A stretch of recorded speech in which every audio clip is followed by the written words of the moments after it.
Assalamu Walaikum. Hello friends, how are you? Welcome back to my another video.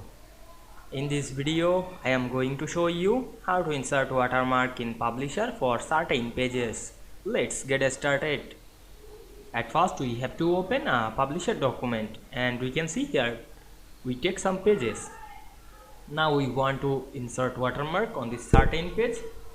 Go to the next page, then click right button on our mouse and select the insert section, and we can see we create two sections. Then go to the certain page and go to the view menu and select the master pages option.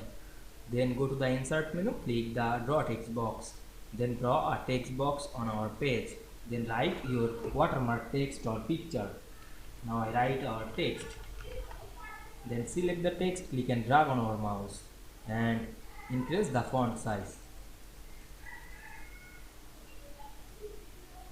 Then select the text fill color, choose the gray color, then rotate this watermark text, then go to the master page menu, click close master page, then go to the next section and press shift on our keyboard to select these multiple pages, then click right button on our mouse and select master pages option and choose none. Then you can check all pages and we see the watermark is available in the certain page but not all page. I hope you enjoyed the video. Please like, comment, share and subscribe my channel. Thanks for watching.